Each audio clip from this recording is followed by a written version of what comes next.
네, 학생 여러분, 지금부터는 6장 B2B 마케팅에 대해서 수업을 진행하도록 하겠습니다.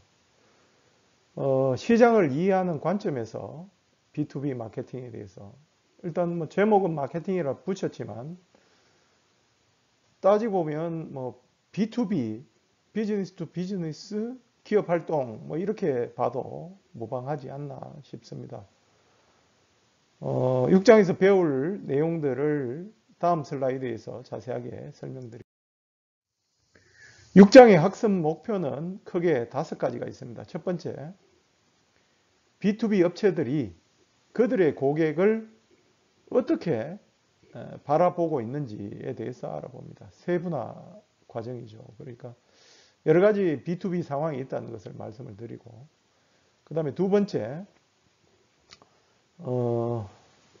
B2B 구매 과정의 순서를 한번 정리해 보도록 하겠습니다.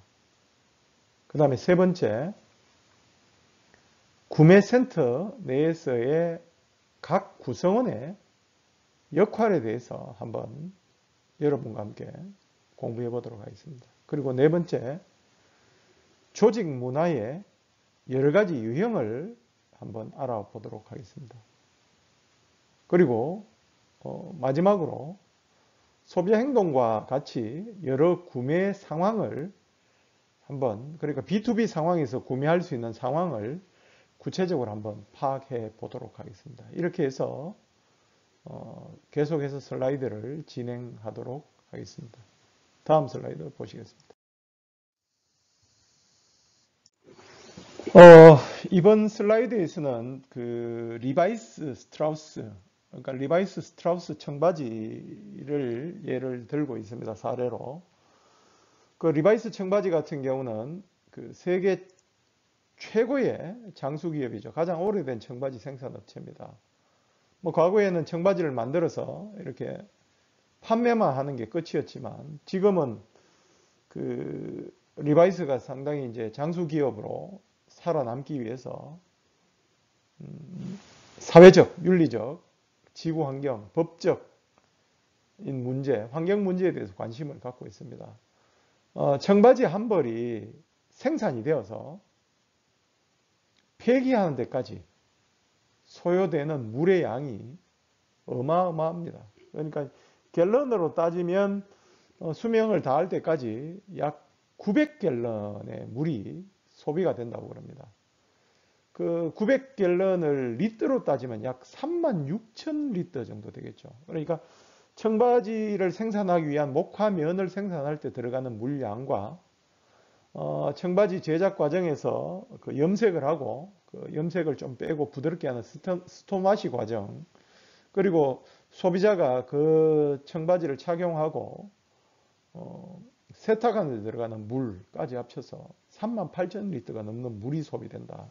그러니까 이제 리바이스 같은 경우는 과거에는 뭐 물 문제, 물 소비 문제에 대해서 큰 신경을 안 썼습니다만은 지구 환경 변화에 따라서 물 부족 현상이 많이 일어납니다. 그래서 목화를 재배를 할 때도 재배 과정에서도 물을 좀 적게 사용하고, 그 다음에 이제 그 천을 부드럽게 하는 스톤와시 과정에서도 이제 물을 전혀 사용하지 않는 그런 공법을 사용하고 뭐 이런 노력들을 합니다. 이 노력들 모두가 그 지구 환경을 위한 것이고요. 그리고 이제 그렇게 함으로써 또 협력업체들이 또 협조를 해야 돼요. 그러니까 리바이스가 추구하는 방향에 따라서 여러 협력업체, 예를 들면 뭐 목화면을 생산하는 인도의 농장도 점적 호수를 깔아가지고 이렇게 이제 목화를 재배한다든지 뭐 이런 식으로 물을 줄인다는, 생산에서부터 가공, 완성품까지도 물 부족을 해결하기 위해서 물을 적게 사용하는 그런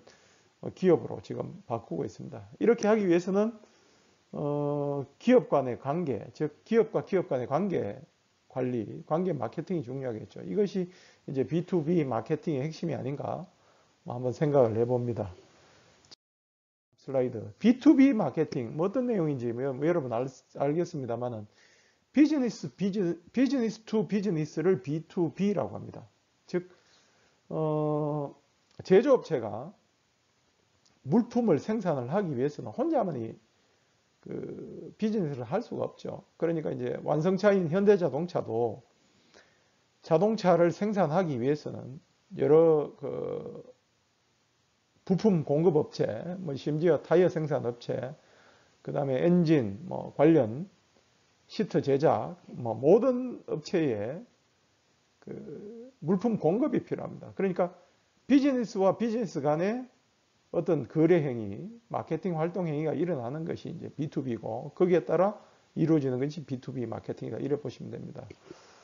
즉 뭐 제조업체로 끝나는 게 아니라 제조업체에서 최종 소비자까지 제품이나 서비스가 전달되는 과정에서도 역시 비즈니스와 비즈니스 간의 관계가 일어나겠죠.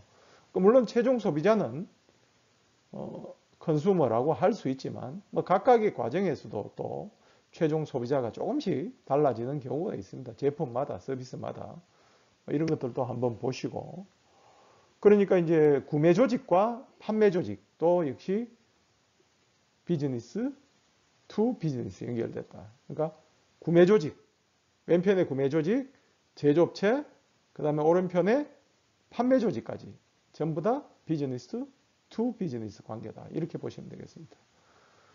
자, 다음 설명하겠습니다. B2B 시장은 그러면 어떻게 구성이 되어 있는가? 뭐 여러 가지 구성원들이 있습니다. 제일 먼저 슬라이드 상에는 뭐 재판매업자가 먼저 위에 먼저 뜹니다만은 쭉 한번 보겠습니다. 그 다음에 이제 각종 기관, 그 다음에 이제 정부 단체. 물론 정부 같은 경우는 B2G라고도 합니다. B2G, 거버먼트라고 B2G라고 합니다만은 조직이고 비즈니스니까 B2B라고 설명을 하도록 하겠습니다. 그리고 제조업체, 서비스 공급업체 이렇게 네 가지 구성원이 B2B 시장을 구성을 한다고 볼 수 있습니다. 그렇다면 제일 먼저 뭘 살펴보냐면 제조업체와 서비스 공급업체를 우선적으로 살펴보도록 하겠습니다. 다음 슬라이드 자세하게 설명드리겠습니다. 제조업체와 서비스 업체는 어떻습니까? 서비스 공급업체는 기본적으로 어떻게 합니까?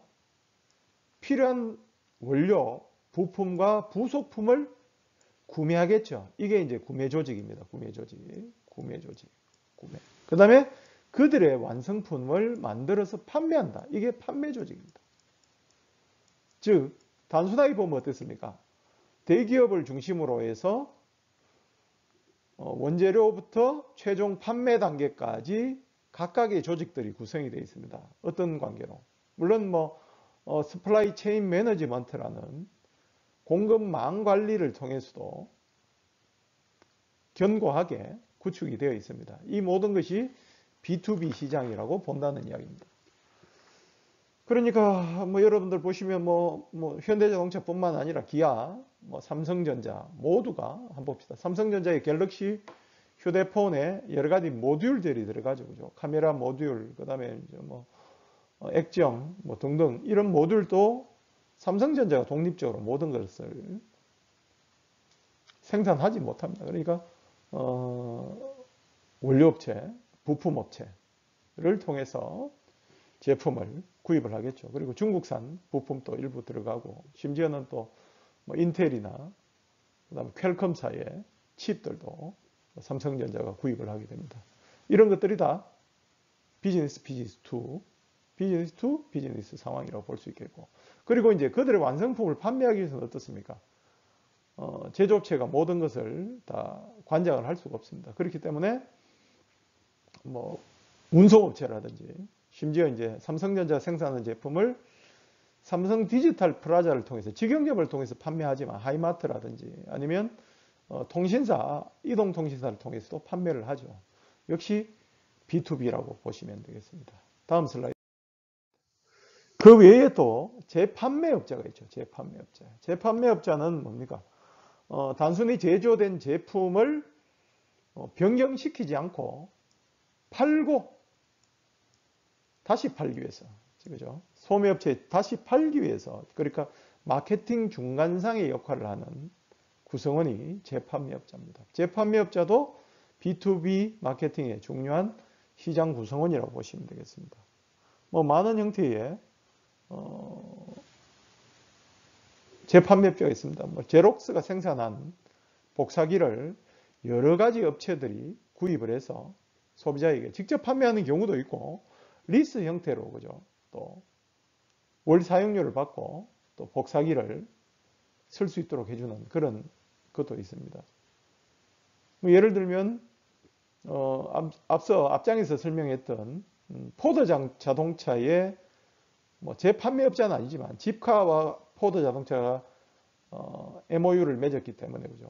포드 차를 만약에 렌트카로 이용을 한다면 그 운행료 비용을 일부 할인해 준다는 정책들도 역시 여기에 해당될 수 있겠습니다. 비즈니스 투 비즈니스 관계로 맺어진 협정이라고 볼 수 있겠습니다. 집카와 포드 자동차. 이런 것도 한번 보시겠고, 재판매업자. 그리고 뭐 이런 내용들도 있죠. 그죠? 펩시, 코카콜라, 뭐 이런 것들도 누가 이걸 만들겠습니까? 누가 이 펩시를 알리겠습니까? 한번 생각을 해 보시겠고, 재판매자의 광고라고 보시면 되겠습니다. 자, 그 외에 각종 기관들도 역시 비즈니스 투 비즈니스 시장의 구성 요소입니다. 각종 기관, 많은 기관들 있죠. 그죠? 물론 뭐 다음에 이야기하는 정부 기관도 뭐 상당히 중요한 기관입니다만은 우리 뭐 교육청, 대한민국의 교육청, 학교, 박물관, 뭐 종교단체 뭐 등들도 상당한 구매력을 갖고 있습니다. 미국의 그 공립학교 시스템 같은 경우는 연간 40만 달러어치의 교과서를 구입을 합니다. 뭐 우리나라 정부 같은 경우는 조달청을 통해서 제품을 구입하고 있고요. 다음 슬라이드. 미국 정부 같은 경우는 소유물자를 이제 공동구매 형태로 이제 계약을 통해서 구입을 하는데 매년 2조 1천억 달러 정도를 구입을 합니다. 그리고 연방 및 정부, 지방정부, 미국이 50개 주로 구성되어 있지 않습니까? 50개 주 정부 역시도 상당 수준 구매를 합니다.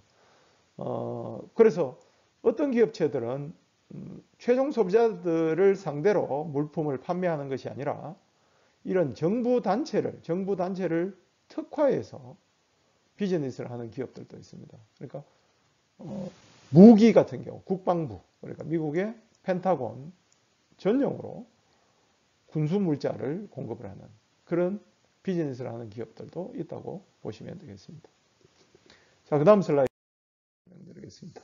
물론 뭐 가치를 부과하는 사례도 뭐 볼 수 있고 뭐 이거는 뭐 책에 있는 내용인데 뭐 굳이 복잡하게 설명드릴 내용은 없습니다. 우리가 마케팅의 대부분의 중심이 그 최종 소비자를 중심으로 제조기업 중심 또는 유통업체 중심으로 마케팅을 하기 때문에 굳이 이 복잡하게 B2B 상황까지도 볼 필요는 없습니다만은 이 책에서 6장에서 이제 B2B 마케팅을 다루고 있기 때문에 봅니다. 그래서 어떻게 가치 부과를 하는지 한번 참고를 해주시죠. 그 다음에 앞서 B2B 시장 유형, 뭐 여러 가지 유형이 있다 그랬죠. 4가지 유형. 다시 한번 생각을 해보시라는 의미에서 스스로 한번 체크를 해보십시오. 이걸 한번 띄웠습니다. 그 다음 B2B 상황에서 어떤 형태로 구매가 이루어지느냐. B2B 구매 프로세스입니다.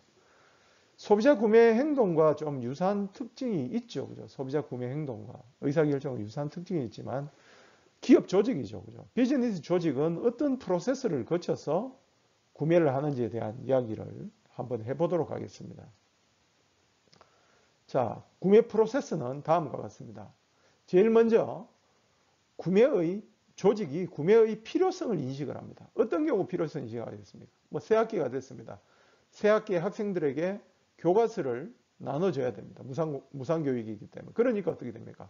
교육청에서 교과서를 구입해야 된다. 이럴 경우에 구매 필요성을 인식하겠죠. 또 이번 코로나 사태 때 어떻습니까? 코로나19 사태 때 지방자치제위의 선출직 공무원들이기 때문에 선출직들이 지방민들에게 열심히 의정활동, 시정활동, 구정활동 도정 활동을 잘한다는 것을 보이기 위해서 뭐 발빠르게 움직이고 있지 않습니까? 특히 많은 지방자치단체에서 그 마스크, 방역용 마스크를 구매해서 주민들에게, 시민들에게 나눠지는 경우 어떻게 됩니까? 이 마스크를 구매해야 되기 때문에 물론 뭐 KF80이라든지 KF94, 99 뭐 이런 제품이 아니라 뭐 덴탈 마스크라도 노력하는 모습을 보이기 위해서 뭐 1인당 2장씩 구매해서 나눠주잖아요. 그죠?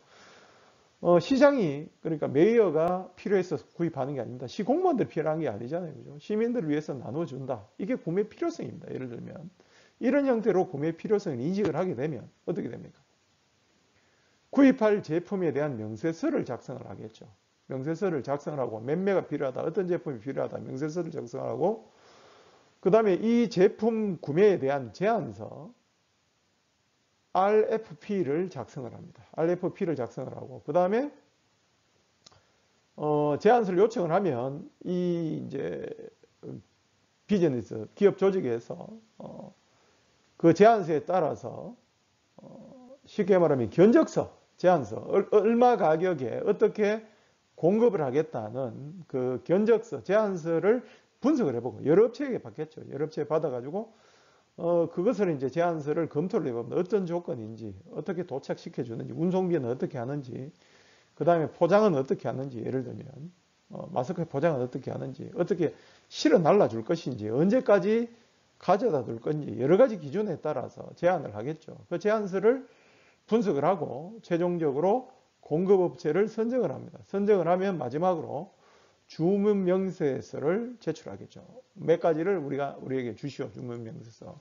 그리고 마지막으로 어떻습니까? 마지막으로 공급업체를 평가를 해서 주문을 하는. 그러니까 여러 가지 공급업체 최종적으로 그 업체는 괜찮은 업체였다. 나빴다. 좋았다. 이렇게 평가를 하는 과정까지 나가겠죠. 이게 이제 구매 프로세스입니다. 공업에 대해서 자세하게 하나씩 설명을 하도록 하겠습니다. 제일 먼저 구매 필요는 조직 내부 또는 외부적 통로를 통해서 일어납니다.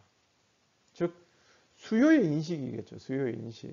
제품 수요의 인식. 공급업체나 영업사원, 뭐 경쟁자를 통해서도 뭐 일어난다고 봅니다. 그래서 이런 그 구매 필요성 인식은 뭐 제가 좀 전에 설명했듯이 그 정도로 해도 뭐 충분할 것 같습니다. 그러니까 이제 뭐 최근 들어서 뭐 지금 교육청들이 난리가 났죠, 그죠? 비대면으로 또 고3 학생, 중3 학생들이 개학을 하면서 이 화상을 통해서 비대면 강의를 들어야 됩니다. 이 강의를 듣기 위해서는 뭐 컴퓨터라든지 웹캠이라든지 뭐 이런 멀티미디어 관련된 도구들이 필요합니다. 그 도구들을 가정에 다자녀일 경우에 어떻습니까?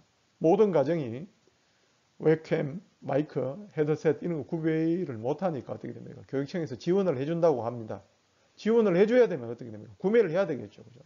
그런 수요를 인식을 한다는 이야기가 되겠고 뭐 예를 들자면 그렇습니다. 수요, 구매 필요성 인식 어떻게 됩니까?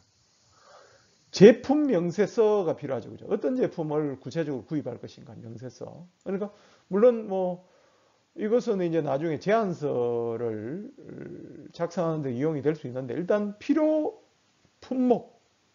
품목에 대한 구체적인 내용.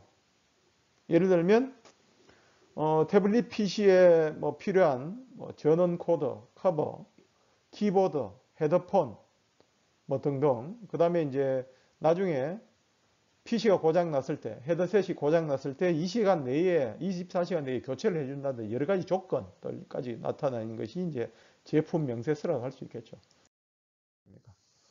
제안서를 한번 주가. 어떤 기준으로 누가 제안할래? 그러니까 제안서 같은 경우는 리퀘스트입니다. 요청. for proposal. 프로포절에 대한 리퀘스트, 요청을 합니다. 요청을 하게 되면 어떻게 됩니까? 업체에서 자기들이 할 수 있는 능력에 따라서 각각의 단가와 수량, 공급 수량, 공급 능력 뭐 이런 것을 적어내겠죠. 제안서를 분석을 합니다. 그러니까 뭐 제안서 분석에 있어서 이제 뭐 가격도 상당히 중요한 요인이지만 다른 고려 요인이 최종 선정에 영향을 미칠 수 있다. 예를 들면 마스크 돈 10원 비싸요. 더 10원 비싸지만 납기일을 4월 말까지가 아니라 지난 3월 20일까지 지방자치단체에 공급해 줄 수 있다. 그런 능력이 된다. 이렇게 제안서를 제출했다면 10원 비싼 게 의미가 없지 않습니까? 그렇게 긴박할 경우에는 가격 외에 다른 요인들이 영향을 미칠 수도 있는 경우가 됩니다. 그러니까 뭐 대부분 중요한 것은 정부 단체에서는 입찰 경쟁이잖아요. 입찰 경쟁. 경쟁 입찰입니다. 그러니까 내가 공급할 수 있는 가격을 사전에 써냅니다. 가격별로, 항목별로. 그래서 그 중에 최저 입찰 가격을 예전에 많이 취했습니다. 하지만 최저 입찰을 하면 어떻게 됩니까? 품질이 너무 떨어지죠. 그래서 적정 가격 기준으로 해서 적정 가격대 내에 최저 입찰로 요즘 보면 정부기관들이 많이 바꾸고 있죠. 뭐 이런 것들도 한번 참고해 주시고. 그러면 어떻게 됩니까? 주문 명세서를 냅니다. 주문을 내는 거죠. 자, 그러니까 제안서에 따라서 내고 그리고 구매의 명확한 사양을 점검합니다. 제안서에 따라서 제대로 된 사양의 품질을 가지고 있는 제품이 맞는지 한번 확인을 하고 지불 조건을 포함한 모든 구매 조건을 구체합니다. 언제까지 배달해 줄 것이며 배달비는 누가 부담을 하고 그리고 그 하역까지 상차 하역, 인도분, 도착도까지 다 명확하게 해서 주문 명세서를 내겠죠. 그러면 어떻게 됩니까? 물품이 도착을 할 것이고 최종적으로 그 업체를 평가를 하겠죠. 고객 서비스는 좋았어. 문제 해결 능력 뛰어나고 납기 제대로 됐고 품질 높았다. 이렇게 해서 각각의 항목별로 평가를 합니다. 평가를 해보니까 뭐 가중치까지 포함해서 이 얼굴 모습 이거는 이동도 안 돼요. 이동도 안 돼요. 이 모습 밑에 보면 4.2라는 수치가 나옵니다. 최종 점수가 4.2점이 나왔다. 그러니까 공급업체 고객 서비스는 5점, 5점 만점 5점, 그 다음에 문제 해결 능력 4점, 납기 5점, 품질 3점에서 최종 4.2 점수를 받았다. 이렇게 평가를 하겠죠. 이 평가 점수가 나중에 차후에 업체를 선정을 할 때 또 기준 조건이 될 수가 있습니다. 이런 형태로 공급업체를 평가를 해서 구매를 하는 경우가 많습니다. 대부분의 비즈니스 조직에서. 그러니까 소비자 구매 과정하고는 조금 다르겠죠. 그죠? 그리고 여기서도 역시 한번 체크해 봐야 될 게 여러분들이 B2B 구매 프로세스 각 단계 한번 말을 해보라. 중간고사 시험 문제 낼 수도 있습니다. 그죠? 그리고 공급업체를 어떻게 평가할 것인가. 뭐 이런 내용들까지 여러분들이 한번 참고를 해 보시라는 말씀입니다.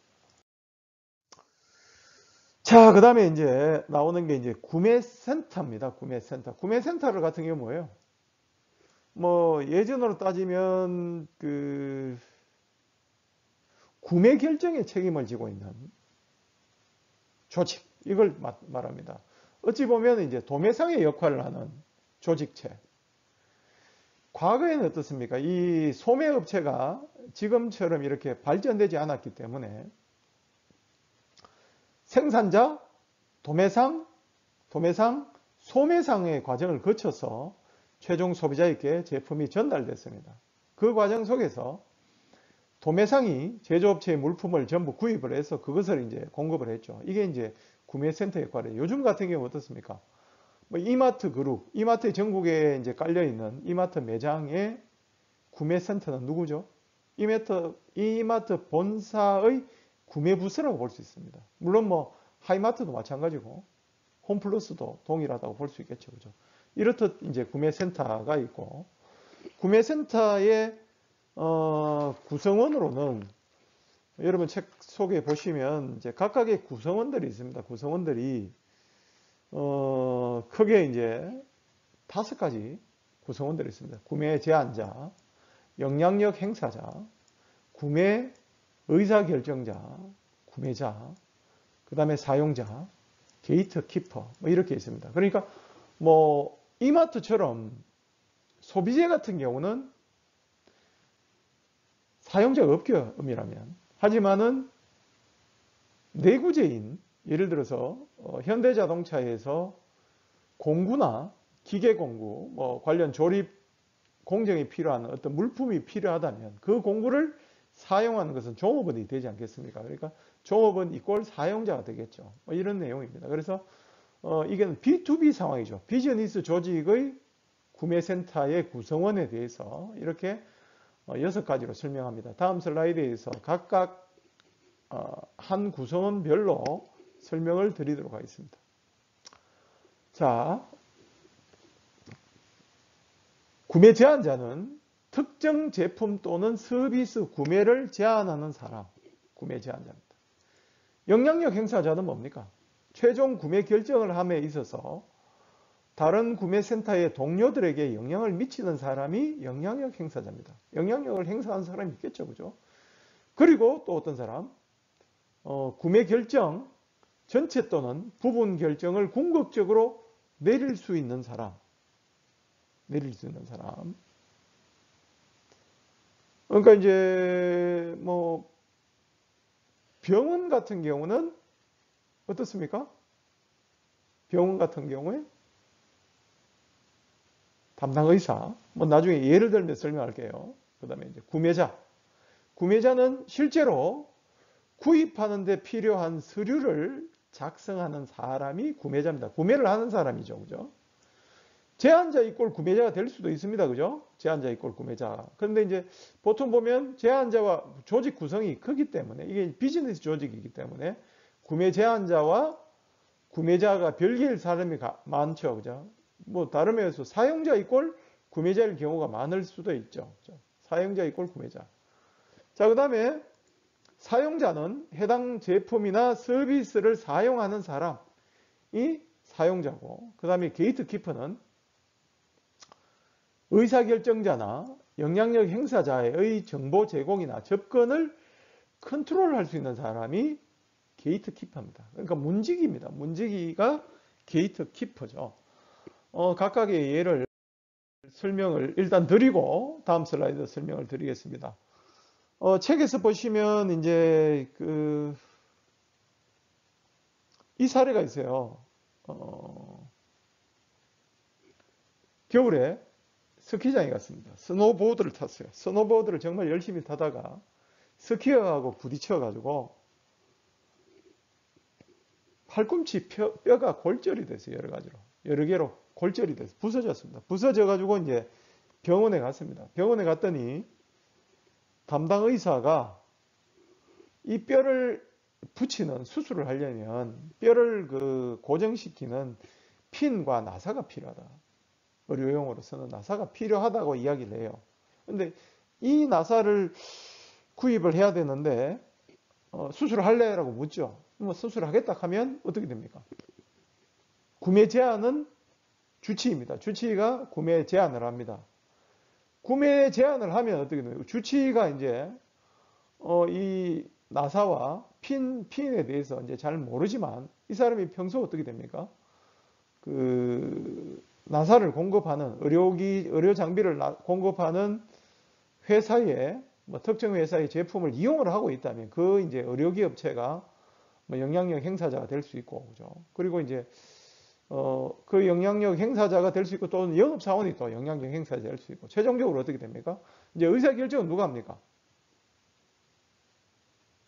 결정은 의사가 직접 구매를 못하고 병원에서 의사 결정을 하겠죠, 그죠? 돈을 들여서 먼저 사올 거 아닙니까, 사전에? 물론 사전에 이런 환자를 이제 치료하기 위해서 미리 재고를 보유하는 경우도 있지만 재고가 없을 경우에는 병원이 의사 결정을 합니다. 병원 조직체, 행정실에서.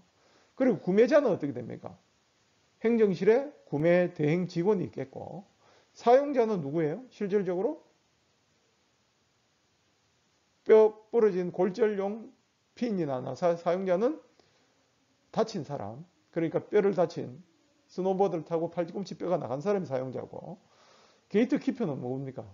보험회사가 너무 비싼 의료용 장비를 사용하면 뭐 제재를 가할 수 있겠죠. 이게 이제 게이트키퍼 예가 될 수 있고, 이걸 또 이제 산업 전반에 예를 들 수도 있습니다. 책에서는 그렇게 예를 들고 있습니다.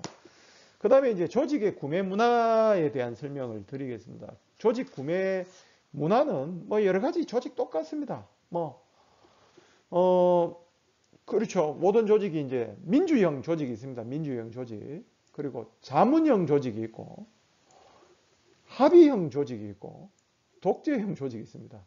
가장 뭐 대별되는 게 이제 민주형과 독재형 완전히 반대죠. 그죠? 민주는 어떻습니까? 민주는, 다수가 민주주의 원칙에 따라서, 투표로 결정하는 것이 이제 민주적이고, 독재형은 한 사람이 단독으로 결정하는 것이고, 자문형은 어떻습니까? 자문형은 의사결정은 한 사람이 내릴 수 있지만 어떻게? 다른 사람들의 의견을 구합니다. 의견 구해서 이런 의견 좋다. 그것을 취합을 해서 최종적으로 평가를 해서 한 사람이 구매한다. 이건 자문을 받아서 하는 거고요. 합의는 팀 모든 구성원들이 민주적으로 투표를 하는 게 아니라, 자, 여기서 어떠냐? 모든 사람들이 단체적으로 의견 일치를 봐서 구입하는 게 이제 합의형입니다. 자, 이런 형태로 조직에서는, 즉 비즈니스 조직에서는 다양한 형태의 구매에 관련된 문화가 존재하고 있다. 뭐 이런 것이고요. 자, 한번 봅시다. 다수 결정. 다수가 결정합니다. 소수 의견은 무시하죠. 그죠? 자문형은 한 사람이 의사결정 전에 다른 사람의 의견을 요청해서 듣고 결정하는 것. 합의는 팀의 모든 구성원들이 특정 구매를 결정하는 데 있어서 단체적 합의가 필요한 것. 독재는 어떻습니까? 여러 참여자가 있지만 뭐 부장, 차장, 사원, 대리 다 있습니다만은 부장이 그냥 우리 부서에 필요한 복사기는 이걸로 한다 이렇게 결정합니다. 이게 이제 독재형이겠죠. 그러니까 부서 조직에서 필요할 수도 있고, 예를 들면 뭐 특정 학교의 교장이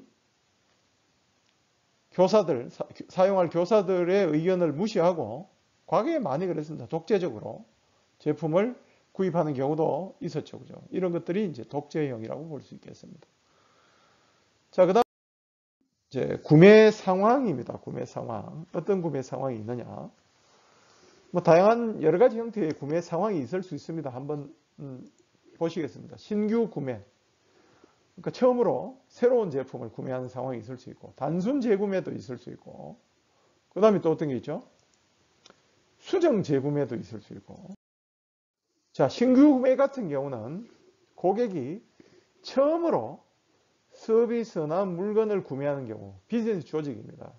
그죠? B2B니까. 비즈니스 조직에서 처음 구매합니다. 처음. 한 번도 구매한 적이 없어요. 그러니까 어떻게 됩니까? 구매센터는 구매 과정의 모든 6단계 과정을 다 밟습니다. 6단계 과정 기억나십니까? 6단계 과정? 네? 기억 안 나요? 6단계 과정을 차례차례로 밟습니다. 한번 앞서 마우스를 뒤로 클릭해서 한번 살펴보세요. 그죠? 6단계 과정 모두를 밟습니다. 신규 구매 같은 경우. 자, 수정 재구매입니다. 뭐 이전과 유사한 제품을 구입하지만 사양을 변경한 경우 어떻게 됩니까? 이 사양 변경이기 때문에 공급업체에게 다음 물건은 우리가 경험이 있기 때문에 A 물건 말고 A- 물건을 주시오. 그러니까 견적서, 제안서 다시 할 필요가 없겠죠. 그죠? 요청할 필요도 없습니다. 제안서 리퀘스트 할 필요 없고, 그 얼마만 더 추가하면 됩니까? 이런 이야기만 하면 되죠. 그죠? 그러면 기존 공급업자가 아무래도 이점을 갖겠죠. 그죠? 공급업자가. 기존의 공급업자가. 왜? 재구매이기 때문에. 재구매이기 때문에. 자, 신규 같은 경우는 기존 공급업자 말고 어떻게 됩니까? 모든 공급업자에게 제안서를 요청합니다. RFP를 요청을 합니다. 그러면 각각의 제안서를 다 받아가지고 해야 되기 때문에 절차를 다 밟아야 되는 거고, 수정 재무 구매 같은 경우 기존 제품을 구입한 경험이 있는데 사양이 좀 바뀐 제품을 구입을 하기 때문에 웬만하면 기존의 물품을 제공하는 업체를 이용을 하기 때문에 이점을 갖게 되겠죠. 이런 경우도 있고, 그다음 단순 재구매이죠. 단순 재구매. 단순 재구매 같은 경우 어떻습니까? 이전에 구입한 제품의 추가 단위를 구입할 경우가 단순 재구매입니다. 대부분의 B2B 구매는 단순 재구매입니다. 그러니까 어떻게 됩니까? 구매 과정 6단계를 거치지 않습니다. 그냥 바로 제안, 서 없이 구매 요청합니다. 주세요. 구매하세요. 구매하세요. 그리고 평가도 만족하면 절대 바꾸질 않죠. 그죠? 만족하면. 근데 불만족하게 되면 다음부터는 어떻게 됩니까? 견적서를 받고 제안서를 받고 업체를 바꾸겠지만 그렇지 않으면 계속적으로 관계 구축에 의해서 그 업체를 구입합니다. 즉 현대자동차 대 협력사, 부품 생산 업체 바꾸는 경우 봤습니까? 현대자동차의 브레이크, 핸들, 시트, 심지어는 뭐 각종 엔진 관련 부품들 납품하는 업체, 본네트 납품하는 업체, 유리 공급업체, 자동차 유리 공급업체 안 바꿉니다. 그죠? 자, 단순 재구매 형태죠. 그렇기 때문에 효율을 높이기 위해서 발주와 수주 간의 효율을 높이기 위해서 반복적으로 구매가 이루어지는 경우가 단순 재구매라고 보시면 됩니다. 대부분의 B2B는 수직적으로 통합이 되어 있죠. 그죠?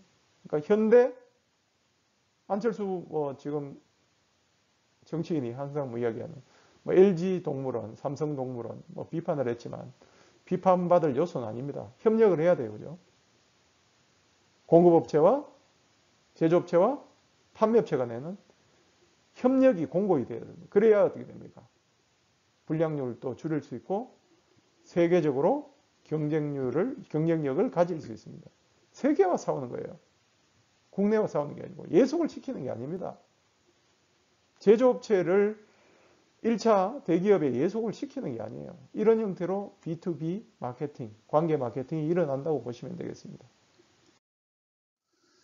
자, 구매 상황 알아보기. 이 슬라이드 제 얼굴이 또 여러분들 보기에 좀 방지를 할 건데 여러 가지 형태가 있는데 한번 봅시다. 맨 위에가 이제 신규 구매, new buy, 수정 재구매, modified, rebuy, 단순 재구매. 요 부분이 이제 제 영상이 뜨겠네요. 그죠? 단순 재구매, straight rebuy, 이런 내용입니다. 한번 봅시다.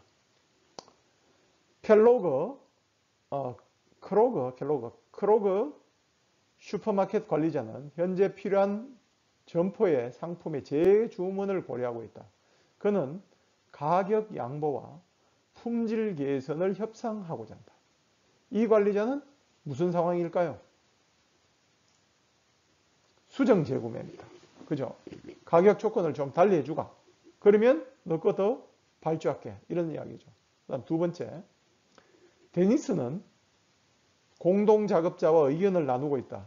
이 고객은 또 다른 큰 주문을 하려고 하는데 예전과 다름없는 주문 상황들이네. 예전과 다름없어요. 그럼 어떻게 됩니까? 단순 재구매. 그 다음 슬라이드. 번스 앤 컴퍼니 신규 판매 관리자 벤자민은 회사 대표가 고객 정보를 추적하기 위해 그 서류 작업을 하였다는 소식을 듣고 놀랐다. 그는 CRM 시스템을 개선시키려는 결정을 하였다. 개선시킵니다. 그러니까 기존까지는 안 된다는 이야기죠. 이 상황은 벤자민에게 신규 구매 과정이라고 보실 수가 있습니다. 자, 이렇듯이 구매 상황에 따라서 구매 과정이 어떻게 반복되는지를 여러분들이 한번 살펴볼 수가 있겠습니다. 자, 6장 수업을 이제 마무리하는 부분입니다. 앞에까지 여러분들에게 이제 단순 재구매까지 말씀을 쭉 드렸고요. 자, 여기서는 이제 6장에서 여러분들 핵심적으로 이해해야 될 부분이 B2B 구매 과정, 즉 구매 프로세스죠, 그죠? 구매 필요성 인식, 그리고 제품 명세서 작성, 그 다음에 제안서 요청 프로세스 과정, 그 다음에 제안서 분석, 그리고 마지막으로 이제 주문 명세서를 받는 것, 그리고 공급업체 성과 평가까지 되는 6단계에 영향을 미치는 요인들이 여러 가지가 있죠. 그죠? 그 영향 요인에 대해서 여러분들이 다시 한번 생각해 볼 수 있는 시간을 가질 필요가 있습니다. 또한 구매센터의 구성원이죠. 구성원에 6가지 역할이 있습니다. 역할도 상당히 중요합니다. 그러니까 예를 들면 뭐 앞서 이야기했다시피 영향력 행사자, 의사결정자, 구매자, 그리고 사용자, 그리고 게이트키퍼.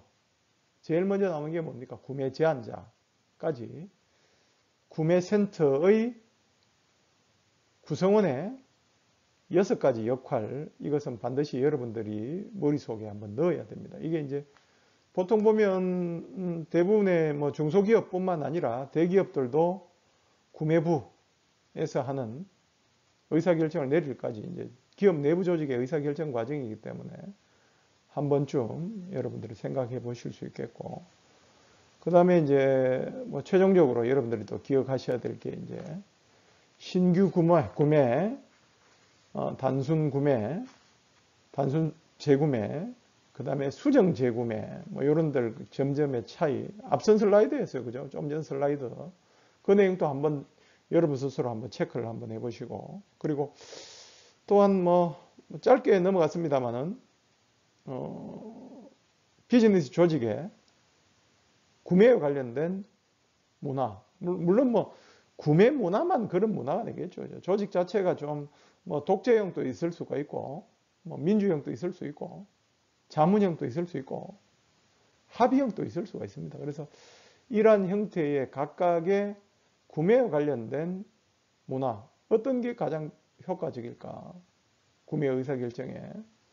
이런 것들도 한 번 정도 생각해 보실 필요가 있습니다. 필요가 있고, 또한 이제 뭐 다음 슬라이드 같은 경우는 이제 끝이 나고 없기 때문에 이게 마지막 슬라이드예요. 마지막 슬라이드라서 여러분 책 보시면 조금 뭐 길게 설명을 하겠습니다. 슬라이드를 또 뜬금없이 딴 걸 올려놓고 뭐 이야기를 합니다만은 그 UPS 사례가 제시가 되어 있습니다. UPS 뭐죠?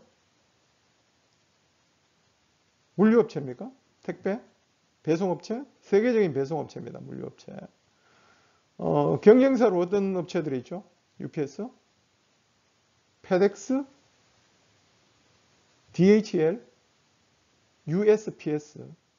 뭐 등등의 업체들이 있습니다. 뭐 책에 UPS 같은 경우는 배송에서부터 공급 체인까지 모든 걸 망라하는 그런 물류 및 공급 체인 솔루션 기업이 UPS입니다. UPS의 역사도 한번 여러분 짧게 있습니다만 한번 읽어보시고, 그 다음에 여러분들 그 세계 우수 광고제에서 페덱스 광고 한번 보셨죠? 그죠? 캐스터웨이를 패러디했던 그 페덱스 택배 종사원 뭐 사례도 한번 기억해 보시고, 그 다음에 USPS, 그 다음에 DHL이라는 또 업체도 있습니다. DHL. 뭐 이런 각각의 업체가 하는 역할이 뭔지, 그 비즈니스 투 비즈니스가 이루어지게 하는 그런 대동맥과 같은 역할을 합니다. 그래서 이런 역할을 하는 업체의 사례들도 한번 보고, 책 보시면 한번 읽어보시면 뭐 좀 이해가 되실 건데, UPS가 어떻게 이제 지금까지 됐는지 한번 참고적으로, 그리고 요즘 또 환경을 위해서도 어떤 그 하이브리드 전기 자동차를 운송에 뭐 사용을 하고 있다든지 뭐 이런 내용들이 쭉 있으니까 여러분들이 한번 참고해 보시면 좋겠습니다. 그리고 앞서 뭐 모두에도 말씀을 제가 드렸죠. 그죠? 중간고사는 계속적으로 비대면으로 하게 되더라도 중간고사를 보겠습니다. 중간고사를 보게 되겠고, 중간고사 방법은 뭐 여러분들이 이제 자필 작성해서 문제가 제시가 되면 그 문제를 풀어서 팩스로 보내든지, 사진을 촬영해서 이메일을 보내든지, 아니면 스캔을 해서 메일로 보내든지, 뭐 다양한 형태로 그 시험 답안 기록을 저에게 사전에 보내고 나중에 이제 코로나19 사태가 종료가 되면 원본을 제가 받으면 그걸로 제가 이제 중간고사 관련된 성적 처리는 다 끝을 내겠다는 말씀을 그렇게 드리겠습니다. 그래서 중간고사를 통해서 성적을 평가를 하고 그리고 기말고사를 봐서 또 여러분들의 성적을 점수를 매기도록 하겠습니다. 그리고 성적은 이게 이제 비대면 강의를 하다 보니까 여러분들의 집중도도 좀 떨어질 수 있고 해서 상대평가는 안 하는 걸로 지금 결정이 됐습니다. 그래서 절대평가로 열심히 공부하시고 정말 제가 강의했던 부분을 제대로 이해하신 부분이 반영이 된다면 높은 성적을 받을 수 있도록 그러니까 뭐 제 생각에는 그렇습니다. 모두 다 좋은 성적을 받았으면 좋겠는데 지금 뭐 당장 1주, 2주, 3주까지 출석도 지금 제대로 안 된 학생들 그러니까 강의를 제대로 안 들은 거죠. 안 들은 학생도 있기 때문에 모든 학생을 다 좋은 성적이 나간다는 그런 보장은 없지만 그래도 열심히 노력한 학생들에게는 좋은 성적을 드리겠다는 말씀을 드립니다. 이제 5주차 과정도 이제 이렇게 끝이 나고 다음 주 네요, 그죠? 제가 지금 수업을 동영상을 지금 하는 게 이제 주말이다 보니까 15일 날 이제 21대 국회의원 선거가 있습니다. 빠지지 마시고 국회의원 선거에 참여를 하시고 주권을 행사하시기 바랍니다. 투표를 통해서 세상이 달라지고 우리 국민들이 바뀌고 국가가 바뀝니다. 꼭 좀 투표하시기 바랍니다. 뭐 공익 광고도 요즘 보면 투표 동료 많이 하지 않습니까? 네, 즐거운 마음으로 6주 차에 강의실에서 여러분들을 배웠으면 정말 좋겠다는 말씀드리고 19일이면 사회적 거리두기가 끝나기 때문에 학교에서 만나 뵀으면 정말 좋겠다는 말씀을 드리면서 오늘 강의는 이것으로 모두 마치도록 하겠습니다. 즐거운 주말 보내시고 다음 주도 건강한 모습으로 만나 뵈었으면 좋겠습니다. 강의 들으시느라 정말 수고 많으셨습니다. 이번 주부터 강의 패턴을 좀 달리해서 바꿨습니다. 이 파워포인트를 통해서 이제 바로 슬라이드 강의 녹화로 들어갔기 때문에 6주차부터는 제 얼굴이 드러나지 않도록 하는 게 맞을 것 같습니다. 그래서 의견 주시면 여러분들의 의견을 반영해서 웹카메라, 그러니까 노트북에 있는 카메라를 끄고 수업하는 방법도 한번 강구해 보겠습니다. 어떤 방법이 좋은지 여러분들의 피드백 한번 바라보겠습니다. 수고하셨습니다.